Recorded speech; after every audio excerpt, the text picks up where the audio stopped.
Hello, this is the Keyholing podcast with Lemon. This week I have the infamous, the maligned, the communist Yeezy Prince. How are you doing, brother? It's me. I'm a communist in a fascist state. How's it going? Good. Yeah, the communist that hates the state for sure. The well-known communist.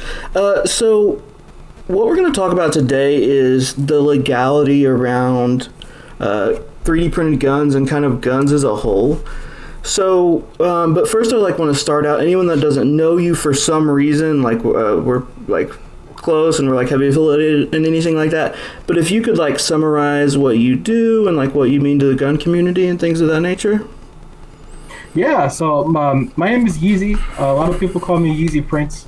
I have been 3D printing guns for the better part of 5, almost 6 years now at this point. I've been around for a long time in that world. I have several designs that I published myself, including the Mac Daddy, including the Glong, other things that I've helped design, such as the FTN silencers. I've kind of accidentally stumbled into niche micro internet influencer territory.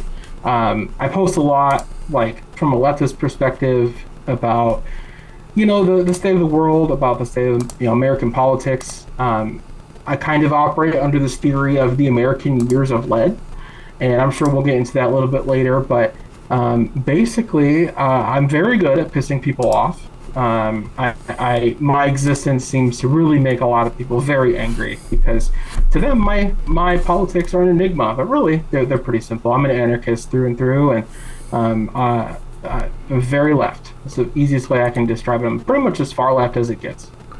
Definitely. And so you actually mentioned pissing people off. I'm actually pointing at your messages from Laura Loomer, who is creeping on your Instagram, and I'll post it. You guys have to log. If you haven't seen it, go check it out.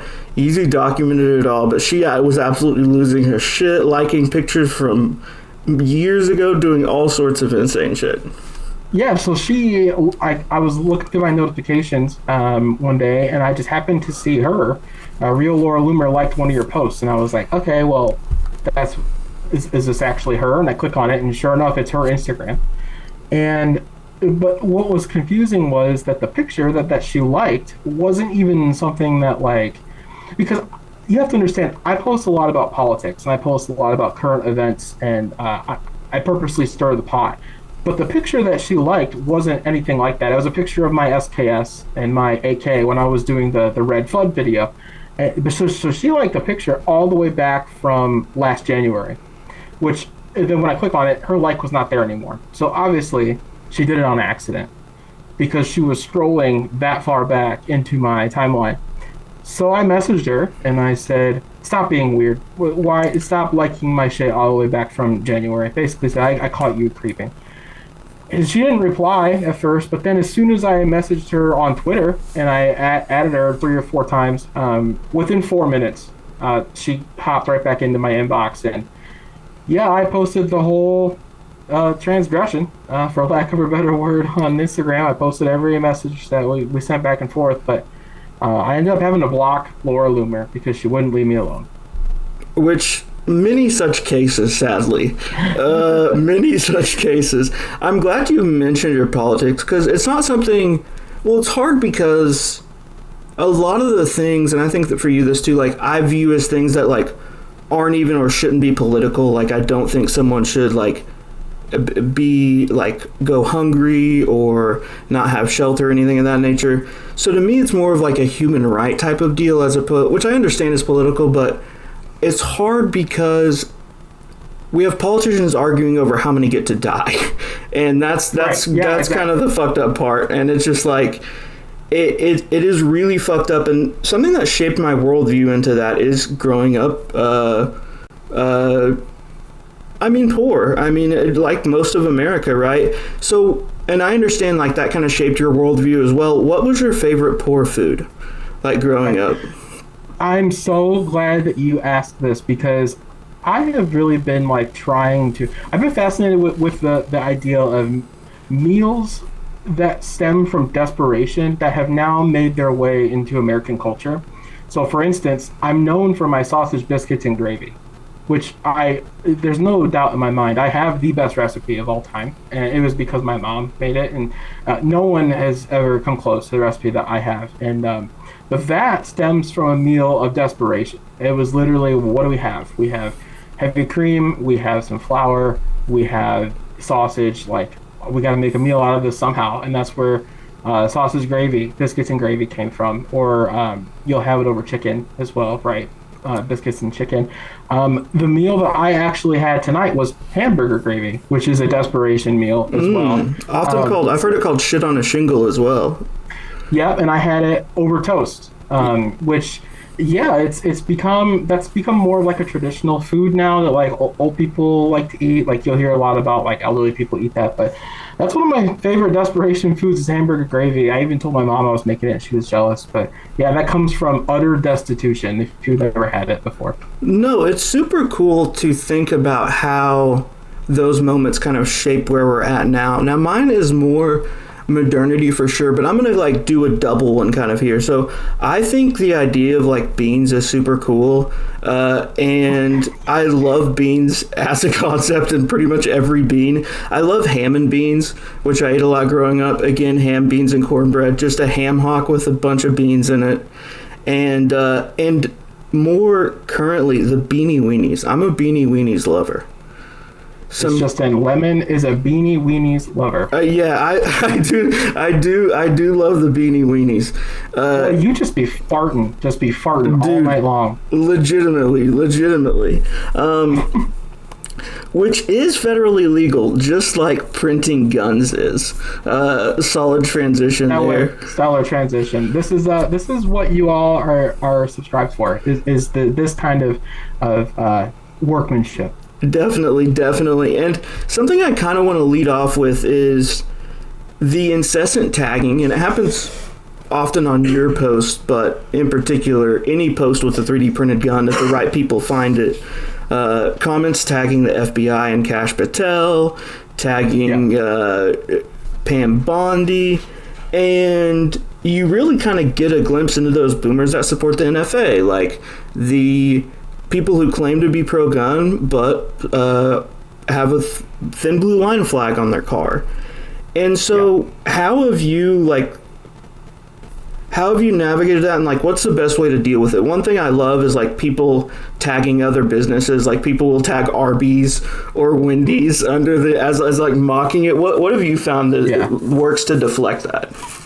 Well, there's really not a whole lot I can do to deflect it, right? Because a lot of these people are just, how you might say, unwell. Yes. General, right? Like you're arguing with someone that might not know how to read all that well, you know? So there's only so much that you actually can do. I'll like to tag, like if they'll tag like the NSA and the FBI, I'll then tag like the WWE, and I'll tag like CIA, NCIS, right? Like all these just make believe acronyms. Oftentimes, if it's someone that I think actually maybe has their GED or knows how to read, I might tell them, if I'm feeling especially generous, that, you know, first of all, the FBI, this isn't how you submit tips. No one's looking at this. Secondly, it's legal to print your own guns. And then I might even go as far as to then link them the documents from the ATF's website that say how legal it actually is.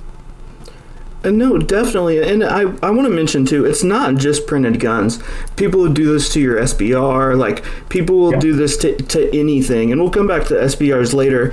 But I do want to point out, to be charitable to them, some state laws do lead to confusion. Some states have essentially made it illegal to print a gun, to the point that complying is absurd or virtually impossible. We talked about that with Vega, who had to leave California for that, essentially. And so state laws do lead to some confusion. And something else that leads to that confusion is undetectable firearms. So that's often a word that's used and put in language in legislation, undetectable firearms. So essentially, for the viewer or someone that may not know, I'm sure a lot of you do, but that means a firearm that cannot be detected by a metal detector. And kind of applies to like the theory of like the Die Hard gun, right? Like the idea that there's a ceramic gun that you're going to be able to sneak into places. It doesn't kind of apply. That is where it comes from. It comes from the land of make-believe. It comes from Die Hard referencing a Glock model that doesn't exist. I think it was like the Glock 7. I believe, yeah, that's what I was going to say. I believe so. And that gun doesn't exist. It has never existed. Glock will never make a ceramic Glock, probably not even for fun, because Glock doesn't believe in fun. But this is kind of the same reason why silencers are also part of the NFA, at least in my theory. I'm sure someone like Ivan might say differently, but I'm sure he actually knows. This is my theory, that the people that make these laws have no fucking idea what they're talking about. And no, it's next to impossible to make a gun that is undetectable within a metal detector. Or at least, I shouldn't say that, but a gun that's going to last. I mean, every gun, for the most part, has a steel barrel, has a steel bolt, and so on. Now, there are guns like, for instance, the Harlot, which is, first of all, not only an unsafe design, but it does not pass the UFA, the Undetectable Firearms Act, because it doesn't contain enough metal in it. It has to contain something like 3 ounces of metal in general. These laws are made because people are afraid of what they don't understand. People think that silencers are only used for hitmen and assassinations, but that's obviously not true. People just watch too much James Bond. And people think that there's actually a chance that someone is going to make a ceramic Glock or a Glock that can go through a metal detector, which is very, very unlikely. Extremely unlikely. And you're right, Glock would never make it. They're haters. They don't want to see the people flourish. But Chairman Juan and I kind of talked about that last episode as far as how media influences how science and firearms are viewed. And you're totally right that everyone thinks a silencer like makes it like a moth fart or something, and that's just not what happens. No, it's absolutely not what happens. I mean, it's still loud as fuck with the silencer. Like, it's still a gun. Like, it's still noticeably a gun. And if you've never shot a gun with a silencer before, it's just below hearing safe. So that means like it's still fucking loud, but it's loud enough to where it's quiet enough to where you don't have to wear ear protection, but it's still loud. You're going to wake up your neighbors almost certainly, unless you're shooting something like a 22. But even a suppressed 9 subsonic will still kind of hurt your ears. Oh, no, definitely, especially if you're the one shooting it. Like, even from a distance away, like, you can still tell it's a gun. Like, I don't care, liberal, my tinnitus is louder than that. But really, it's like, it is still noticeably a gun. And you're right, too, as far as politicians don't know and essentially don't care. There's like 3 that understand guns, and even they don't understand them that well. Yeah. And go ahead. I was just going to say, I do have constant tinnitus. For what it's worth. Same. Loud music and guns, and also just machinery. I didn't take very good care of my ears when I was younger, let's just say that. Another misconception is, and you had an experience with one of these recently, slightly different, but I want to talk about both. The 80% Glocks, essentially like P80s and various other brands, as well as 80% lowers of ARs. So when media refers to ghost gun deaths or ghost gun injuries, 99.99, and a bunch of nines repeating, are going to be from P80s, handguns, and then maybe a small portion from 80% lowers. I don't really know or have the stats on that, but P80s essentially make up the bulk. And when people see ghost gun ban headlined on newspapers, websites, people, the slop tubers posting it, I think that does lead to a good amount of confusion. I think people legitimately do not understand. Yeah, I think so as well. And look, companies, these affinity groups like Everytown, Mom's Demand, Brady, they go as far as to count guns that were made before the Gun Control Act, which didn't require a serial number. So, like, for instance, I have a shotgun owned by my grandpa, this was his first shotgun he had in the 60s. And it does not have a serial number on it because it was manufactured before that was mandatory. These gun grabbing groups will still consider that gun a ghost gun, even though it's a Sears and Roebuck 410. I mean, it's nothing crazy, but there's so much confusion around it because it's deliberately muddy on purpose. The stats are warped as it is because they include things that aren't necessarily ghost guns.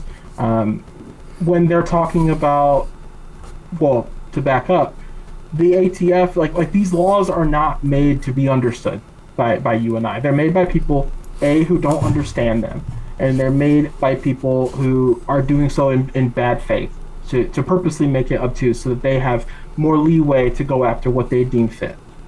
No, definitely. There's the two people pushing for these things are people that want to disarm you and people on that team who think disarming you will be advantageous to them getting more power. And both those people are evil and bad. So yes, absolutely. It's a situation where they're motivated by it, and the stuff that gets the clicks on YouTube is Joe Biden using the force saying ghost guns banned.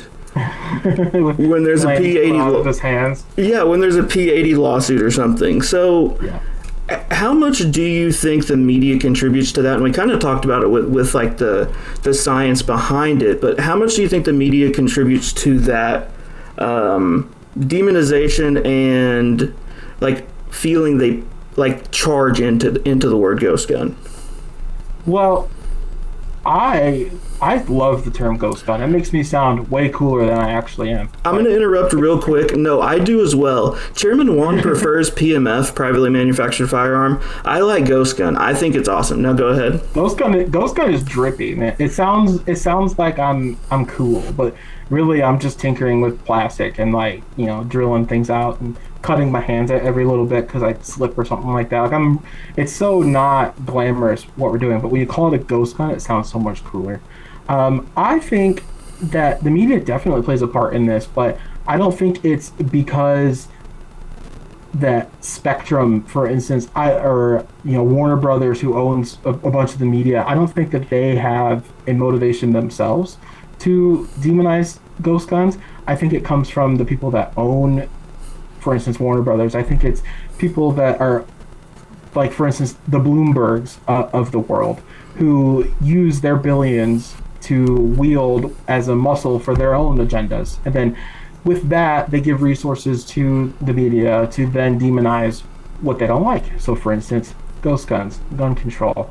Fox News doesn't talk about that because that's not what their oligarchs like. But they go after other things like immigrants, like drugs, like Israel and Palestine. That's their focus, right? It all depends on who your owner is, basically, and what your owner believes. That's my theory, at least. No, and I totally agree. And like it is a uniparty. There's no notable difference between Democrats and Republicans on most policy, almost all policy essentially. And so I think that definitely plays a role as far as like the political angle. And I think it also is a virtue signal thing where it's easy for someone to say, well, I don't like kids dying. Yeah, no fucking shit. Yeah, I don't know. Who likes kids dying? Are you serious? Besides pro Israelis, yeah.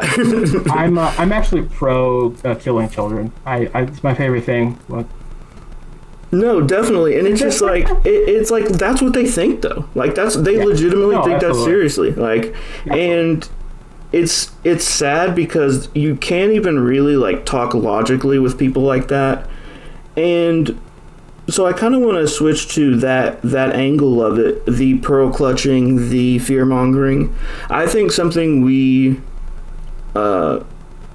heavily push, both of us, is like the accessibility of firearms, so making them accessible to anyone that wants them, and that is viewed as the primary evil, giving them to poor people, giving them to disenfranchised people.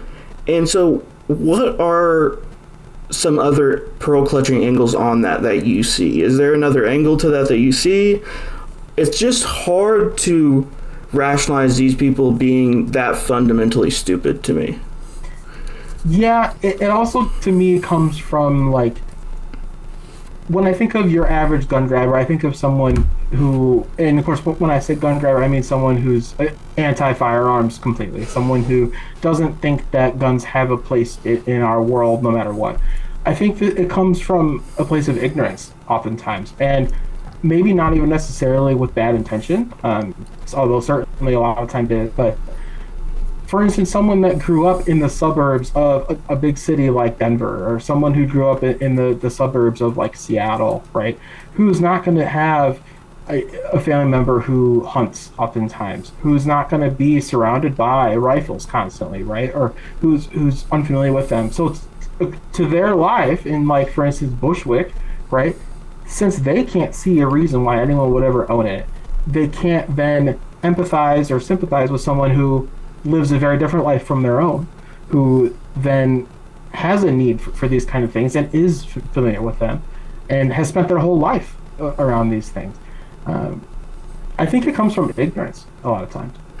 I think you're totally right, and in particular, it's this weird quandary of there's no gun like courses or knowledge taught really in America, and that partially causes this mass level of ignorance where people get what they know about guns, and like we talked about earlier, silencers from the media, which we know the media is sensationalized, like not real. Essentially everything you see in a movie is not real. I mean if we're talking about it, like, now there are some directors like that get into the nuances and are maybe fans of guns or something of that nature, but in general, like, as well, like we talked about the Die Hard thing, it's just a movie plot line, it's not actual reality, but these people believe ceramic guns exist. So I think you're totally right on the ignorance.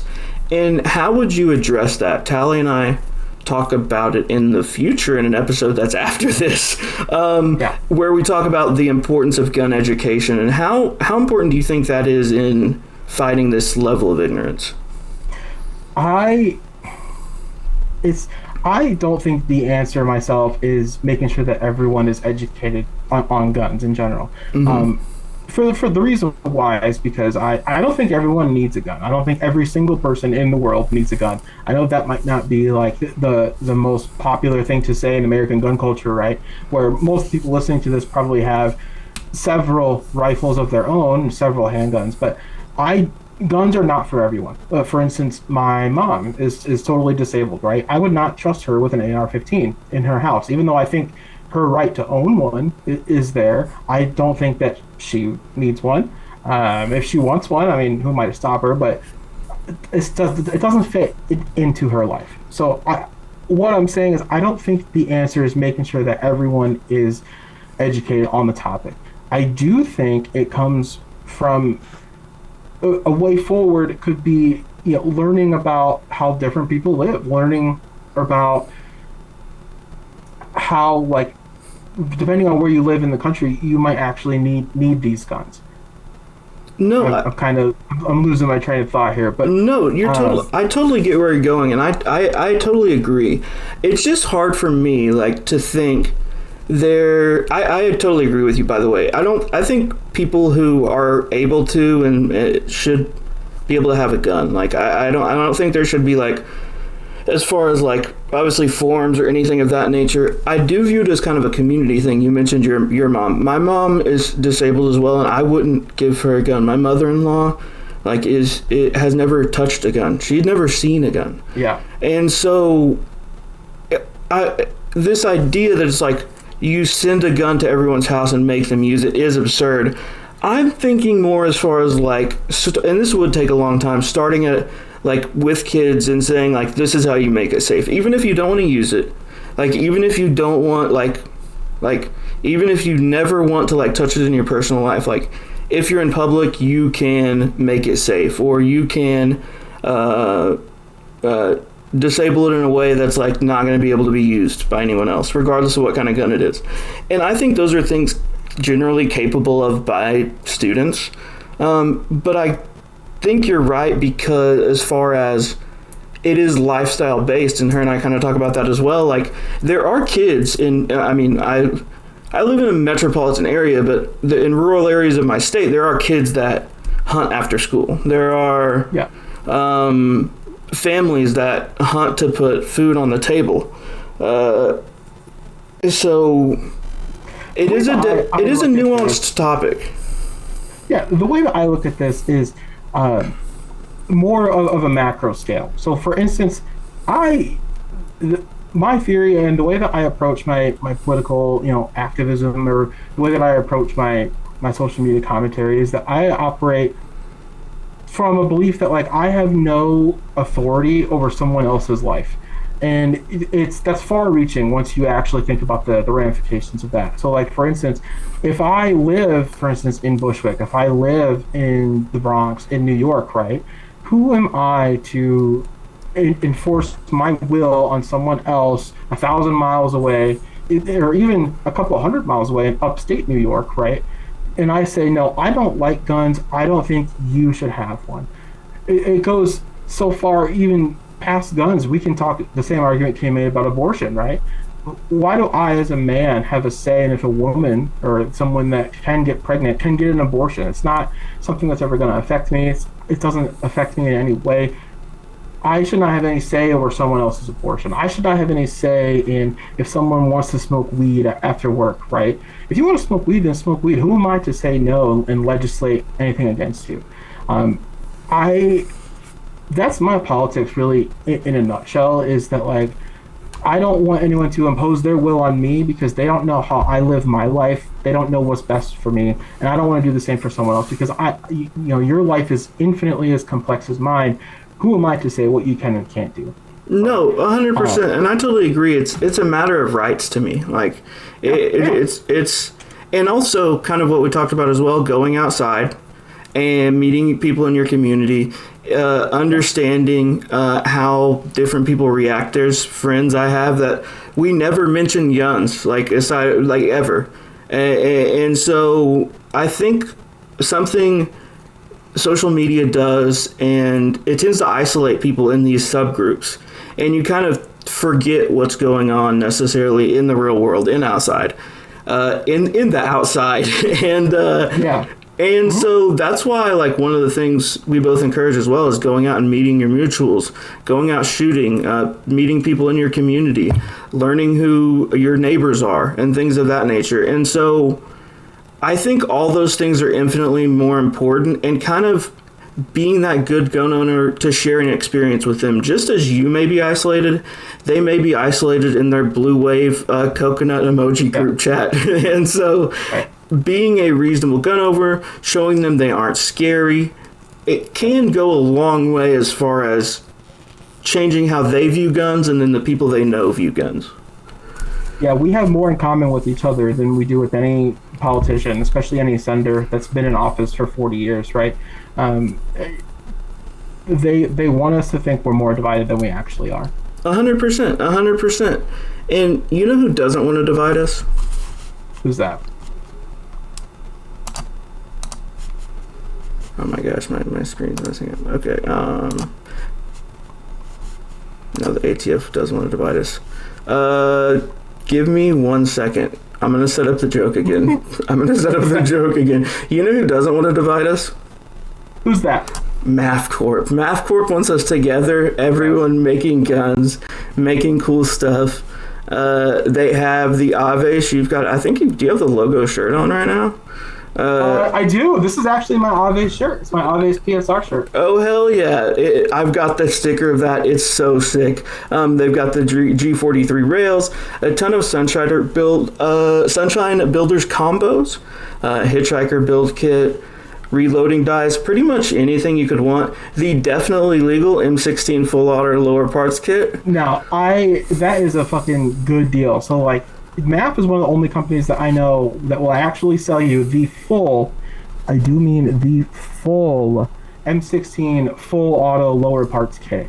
Keep in mind, it's legal to own these items until you drill the third hole in your lower. But until then, you can own the autos here. You can own the pin, the extra hammer, and all the modified hammer, the modified trigger, modified safety slug. You can own all that, and MAP will ship it right to your front door.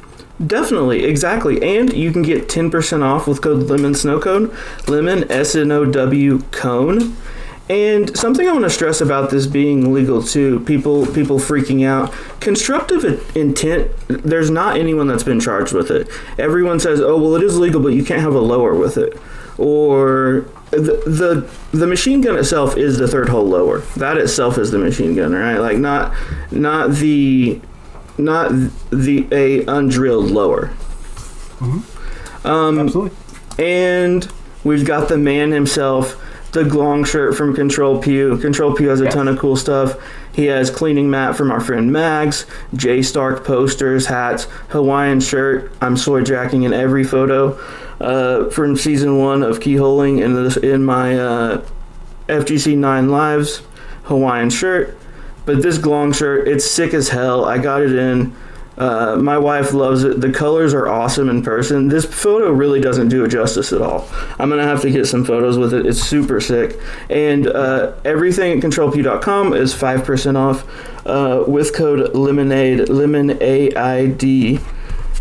And now to kind of transition to, we briefly mentioned it earlier, the SBR process. So kind of, and multiple people, including me, suggested you should make a video on this after asking you and generally unsure. So kind of like just a quick run through, and I have the forms pulled up here, a Form 1 and a Form 4. Explain like the SBR process and why you comply. Because there's also this theory that, if you comply, you're a beta. I simply don't like being non-consensually locked in a cage. Yeah. Let me grab my SPR ones. Oh, yeah, absolutely.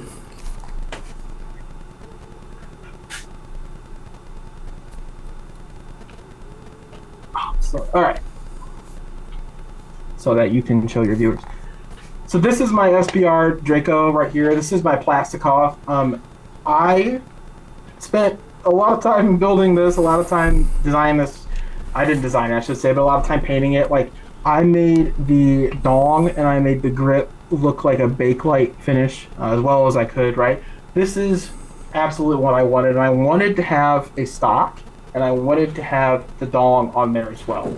Now, I know that a lot of people are going to say, but the government's going to have your fingerprints and, well, do not comply with that, right? No, free men don't ask, right?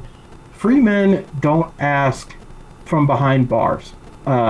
It's all fun and games until you are raided, okay? Now, all that to say, I'll be the first person to tell you, the ATF is not an omnipotent demigod, right?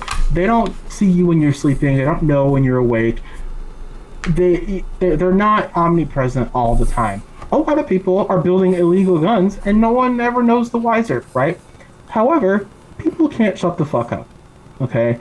And if you're like me, you want to be able to share these type of things. The reason why I went the extra mile and I did the tax stamp on this is so that I can show you all what it looks like. I can show you all that people are doing these just as civilians. I'm trying to normalize the process of using the NFA, of civilians owning these types of guns that people think are unobtainium, but they're really not. $200 is not that much money anymore, and actually in the coming month and a half or so, you're not going to have to pay $200 at all. And I will tell you, even with that $200, it's worth it to buy a silencer. It's worth it to own a short-barreled rifle because you gain a lot of capability that you wouldn't otherwise be able to utilize legally. And I wanted to be able to show you all that. So that's why I did. And we really appreciate that. And I think you hit on a very important point. Just shut the fuck up. Like, if you want to do this, your choices are do it legally or do it and shut the fuck up. But the power of the updo is too strong. The power of the updo starts calling like the mask. Like it's like I have to do it. My internet friends have to know that I did this. And we know people in cages, right? There's free men who didn't ask in cages right now. It's true. There are free men in cages who not only didn't ask, but made sure that everyone saw what they were doing. And they are locked up. The government is dumb, but they are not stupid. And you can only taunt them for so long before they will make an example out of you, right? If they can get Al Capone, they can get you. 100%. And there's this good book with a foreword by, skip the foreword. It's by Alan Dershowitz, but it's called Three Felonies a Day, and it talks about essentially if the government's looking at you, it can find you a felony. Like, it can find you committing a felony. And we're not talking about 60 days behind bars here. We're talking about years away from your family, years of missed holidays. Throwing your life away. Essentially, and it's actually absurd the level it is, but it being evil and horrible doesn't make it not exist, unfortunately. And no, and it is worth it to, if you're listening to this in the tail end of 2025, it is worth it to spend the $200 for whatever tax stamp item, whatever NFA item that you want. Even if you don't want to spend it, it's worth it to wait until January and then go through the whole process. Having a short-barreled rifle is fucking dope, right? You get a lot of capability in a short package. It's more ergonomic. It's just better all the way around. And having a silencer there's almost no downside to owning a silencer on your gun. It's worth it to have one. And so kind of explaining the process of the ATF Form 1 and the Form 4. So for anyone that doesn't know, essentially a Form 4 is when you purchase it from a FFL, from a retailer. You can see here, they have to fill out all their information. If you can't see, you can look up the forms. Literally just Google ATF Form 4 and it's under the ATF.gov. And he did mention these will be changing. It will be a $0 fee. I'm interested to see what wait times do with that, but if cost was a deterrent, which was the original use of it, then this shouldn't be. Like, just take your $0, strap in, and wait. But yeah. Go ahead. With the tax stamp, you do an e-file, right? So you do it all straight from the ATF's website, and it walks you through the process step by step by step. It says type in your name, type in your address, type in the gun that you're trying to build if you're doing a Form 1, or the gun that you're trying to buy if you're transferring it in a Form 4. It walks you through every step of the way with you, so it's basically holding your hand. There's also YouTube videos that I watched. I will pass it on to Lemon, who can include it in the description. It's like 20 minutes long, but you can go through the whole process in 10 to 15 minutes, assuming that you have all your ducks in a row and you're ready to submit. And so I want to hit on a couple things. One, there are services that do this for you, like you apply through them. I don't trust that, like regardless of who's running it. Just do it yourself. It really doesn't take long. It's not hard. It's really not. Truly, it's not hard to e-file. It's really not. And another thing that some of our friends have tickled the balls of trouble with is you do not assemble it and then file. You do not have the parts for it. You essentially wait. You file and ask for permission, because if you're really good, the government gets to give you permission to do it. Yes. If you're doing a Form 1, if you intend on building a short-barreled rifle, if you intend on building a silencer, you cannot own any part of that NFA device or potential NFA device. You can't own anything. You're not supposed to have it in your possession already. So when you submit your application, the ATF will ask you, what materials are you building this out of? What I do is I upload everything into a PDF document in Microsoft Word, and I'm just taking screenshots straight from Amazon or straight from MAF. How I built the Romanian Draco here is I literally took a screenshot from MAF's website of their plastic hulled kit, and I included it in the PDF document that I then uploaded during the e-file process. It's very important that you not only do not own anything before you submit, it's important that you tell the ATF that you are not in possession of these items and will not buy anything until it is approved. If you don't share that with them, they may deny your application. So you'll write that in the supporting document, and you'll write this elsewhere in the e-file that all materials will be purchased after approval, or purchased, manufactured, acquired after approval of this e-form. You can upload all the materials that way, and that's how you tell the ATF what you're building it out of. And I'm glad you mentioned MAF, because something else I want to mention there is, and we had a lot of pushback on this. I say we as in people that advocate for this because, again, we don't like the cage thing. The serialization of things. So serialization has to be permanent. MAF sells these awesome little metal cards that they will put stuff on for you. You give them the serial number and they send it to you. And so compliance with that is important as well. Again, is it stupid? Yes. Is it fucking absurd? Yes. It pisses me off extremely. But I just don't want to see anybody in a cage. That's it. I look at it in the exact opposite way, but it's still the same meaning. I look at it from this angle. You mean to tell me that I can own a short-barreled rifle, but all I have to do is add my address to the gun, or add my name to this gun somewhere and pay $200 and send them my fingerprints, and I can then own a short-barreled rifle? I mean, sign me up, right? Of course. That's how I look at it. Is you are only a $200 tax stamp away from building a 40mm grenade launcher. Right? No, 100%. So that's just it's worth it. It is 100% worth it. It's very cool. You get to pick your serial number. You don't. It's not like some weird assigned thing. You get to pick it. All of mine are 1312. And you see a lot of that. That's super cool. You see the 69 420s.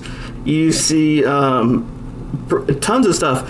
And MAF will, like I said, they'll engrave it for you. There's a number of engraving options. People that do it, just follow along. Like he said, you're only $200, and it's about to be not $200. You're just going to be filing a form away from not going to a cage. You're going to be filing a form away from very cool guns you can use to spread the signal, to help people understand guns as a whole. SBRs, explaining this to my wife, real quick, I want to tell a story. She was, as a non-gun person, she was utterly confused that it being shorter was like the controlling law. And I don't want to get too much into the history of it, but it is absurd to normal people. And when you point to normal people and say, yes, I had to get approval for this because this is a gun the government wants to regulate, the wheels start to turn in their head as far as, wait, why are they regulating? Why is this specific? Like, that doesn't make any sense. And it's like, yes, it doesn't make sense. Purple demon emoji. It doesn't make sense. It doesn't make sense. Yeah, the whole reason why the SBR legislation even exists is because originally Congress wanted to ban handguns completely after the Bonnie and Clyde days, right? Because the police were outgunned, quote unquote. I mean, they kind of were by Bonnie and Clyde, but because they made a mockery out of them with BARs. But they didn't want civilians to own pistols, so that was originally in the NFA. But then someone said, well, couldn't they just cut down a rifle and have a short-barreled rifle that's just like a pistol? And that scared Congress at the time. So Congress added the short-barreled rifle provision in there. But the pistol ban was struck down. So the whole onus of banning pistols as a pretext for also including short-barreled rifles is moot now, because they don't actually exist. There is no pistol ban. And the government accidentally sent out a bunch of SBRs when they were selling M1s surplus. So they had to then retroactively change the law so that they didn't make a whole bunch of civilians felons from just owning military surplus. Because originally it was 18 inches, but they then shortened it to 16 inches. It's based on a law that doesn't need to exist, that doesn't exist. Completely arbitrary. Like, completely made up numbers, no supporting statistics, nothing of that nature. And one thing that I do want to say while we're still talking about the tax stamp process is that a lot of people get hung up on the fingerprint part of it, right? If you live near a silencer shop kiosk, you can get your fingerprints digitally. I think they're EFT files, and you can put them on a flash drive. And you can then not only own your own fingerprints, right, and just have them ready to go whenever, but then you can upload them during your e-file and speed up your whole process. Now, I am 2 hours away from the nearest silencer shop kiosk, right? So for the 2 or 3 tax stamps that I've done, I have rolled my own fingers on my own fingerprint paper from a kit that I bought on Amazon, and I mailed it snail mail to the ATF. You have to print out a cover sheet. It walks you through this process while you're e-filing, right?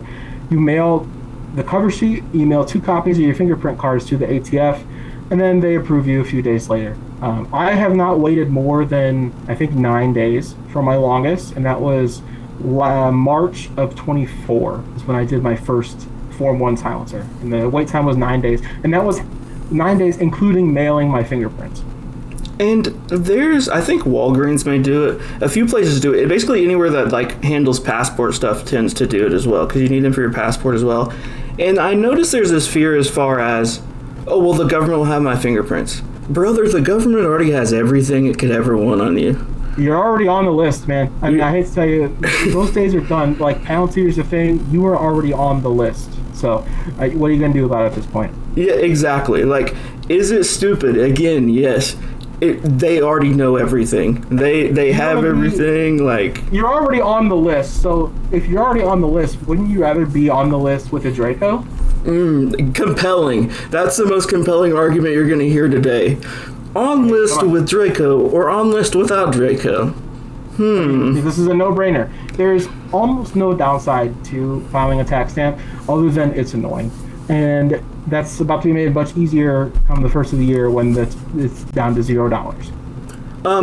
One thing I do want to hit on real quick, just one sidebar, is notifying when traveling. Like, so basically, how does that, for those that don't know, how does that process work? When do you have to do it, etc.? Yeah, so you do not have to notify with silencers. So if you do a Form 1 on a silencer, you don't have to notify the ATF or anyone that you're traveling through state borders, or traveling out of state with a silencer. If you have an SBR, you are supposed to email the ATF and basically fill out a transfer form. This is all available on their e-form site. I believe you upload it as a PDF this time to the email provided. And they review your document. You just tell them where you're going, how long you're going to be there, what are you traveling for, and then they approve it. It takes a few days. Once it's approved, you hold on to that transfer document with you at all times. If you're flying with your gun, you do not give that document up to the flight attendants. That document needs to be with you because that is your legal document from the ATF, and the ATF's authority means more than the county sheriff or the fucking Delta gate agent, right? But yeah, I mean, it's that simple. It's really not complicated. The wait time isn't crazy. As long as you submit within 2 weeks of whenever you're traveling, it should be fine. I've heard stories of people submitting after the fact with a date that already happened, and it was approved after that. So I don't think anyone's ever gotten caught, or I should say anyone's ever been made an example of for not following this regulation. We look at a lot of these cases, and I mean, like, us and our friends in general, like, track the development of these things, and I haven't seen anyone charged with that. But again, like, better be safe than sorry. It's not long. Is it annoying? Flying. Oh yeah, 100%. Because you'll probably be lucky 99.999% of the time when you're driving if you don't submit it. Now, keep in mind, I'm not going to tell you to break the law. I'm telling you, if you're going to break the law, do so educated. Mm-hmm. Make your own choice. But it only takes that one time to get caught. I mean, just because it hasn't happened doesn't mean it can't happen, right? And flying is different as well. I would never tell someone to not have that paperwork when they're flying. 100%. And it's kind of like driving is really similar to the shut the fuck up thing. If you print an SBR and with a silencer, don't tell anyone and drive across the border, did anyone see it? Well, exactly. So, but I have also heard of some people, some of our mutual friends, our lawyers, right, who informed me that if you were to, for instance, take your SBR and remove the stock and the foregrip from it, well, you have a pistol at that point, and you're not traveling with an SBR anymore. So it then becomes, you traveling across state lines with a pistol instead of an SBR, and then you don't need to have that transfer form. Awesome. And there you go. So there are always going to be creative ways around this. But don't be the first person that gets hemmed up for it. Let's just say that. Going back to what we're about to finish up, going back to one thing. This podcast is Team Fuck Aluminum. How was your 80% experience? I saw some, and anyone that hasn't seen the pictures, you posted quite a few of them on your socials, and it looked like a terrible process. I will say it was fun. I will say it was fun hogging out aluminum out of the lower. I have all of the, I don't want to say the best tools, but I have like what an enthusiast can get their hands on to make it as easy as possible without buying like a 5-axis CNC mill. I have the best. So I have the Easy Jig Gen 3. I have the Dremel with Easy Jigs mandrels, specifically made for 80% lowers. And I had a table, I had a bench vise, I had everything set up about as perfect as you can get. I had black oxide drill bits and, going at it. And the first lower took me something like 8 hours. to actually hog it all out. You have to constantly. The way that it works is you're hogging out about a quarter of a millimeter of aluminum at a time, and it's just throwing shavings fucking everywhere, razor sharp aluminum shavings. You're constantly adding cutting oil to it, because if it gets too dry, then it doesn't want to cut, it binds up, and it's just so annoying. You're hogging so much aluminum out of it, and the thing is, those aluminum shards, they're tiny, razor sharp. They don't go anywhere except for down, and they're caked with lubrication oil. I'm still finding aluminum shards, and I did this lower back in June, I think, July. I did 2 of them. I'm still finding shards fucking everywhere. Printing a gun is so much easier than at 80%. I have a hard time justifying at 80% to most people when I can just print a gun, print a lower. But that's just me. That's just my thought. I've been printing guns for a long time. I've only done 2 80% lowers.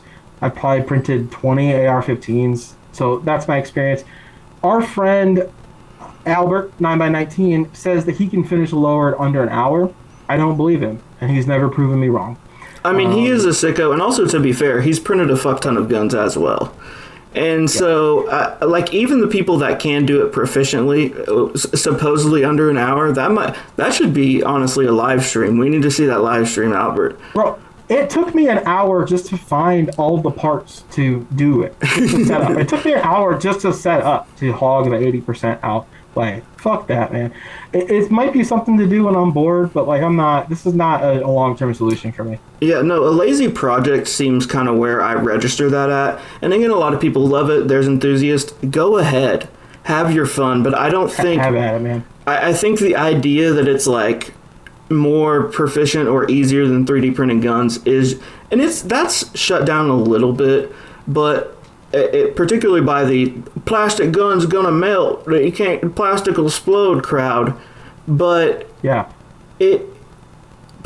okay, A1s right now are at Best Buy on sale for $379. Like, if you don't already have the jig and tools, like, a filament's $20 from Amazon. Like, dude, so the easy jig was, I think I spent $350 to $370 just on the easy jig and the mandrels for it.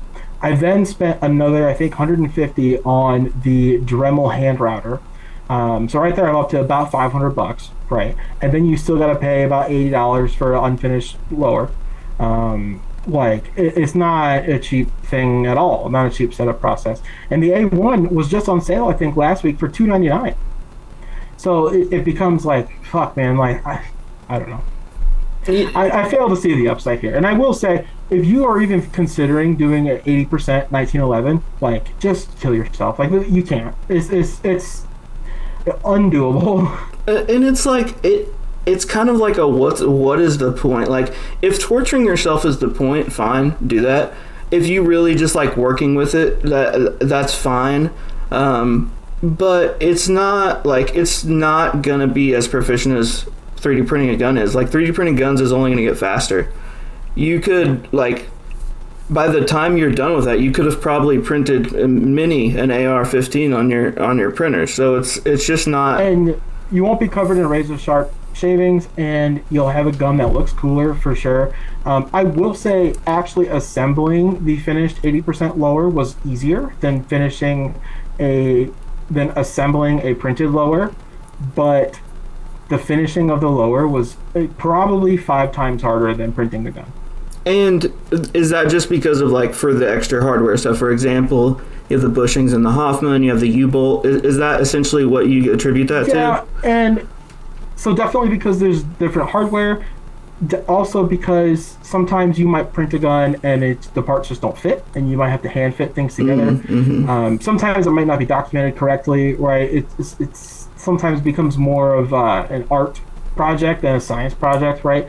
Whereas when you're assembling a finished 80% lower, everything's essentially plug and play. And so, all that is still legal right now, essentially, depending on where you live. In the world of shutting the fuck up and not telling people and not updating, everything's legal. I want you folks to remember that. But you know what my favorite legal thing is, Yeezy? What's your favorite legal thing? the First Amendment. And I love my friends that express that, like these cool shirts at YeezyPrints.com. Yes, YeezyPrints.com, cool website. Very cool, and we're gonna pull it up any moment when Zoom fixes this. Okay, okay, here we go. And you got those level 4 plates out. The doormat, very sick.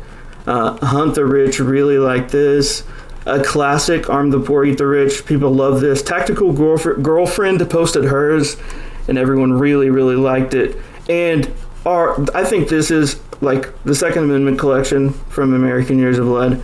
This is always going to be very popular because it says what the Second Amendment is for. It's very simple. It looks cool as shit. The print is awesome in person. You can't really...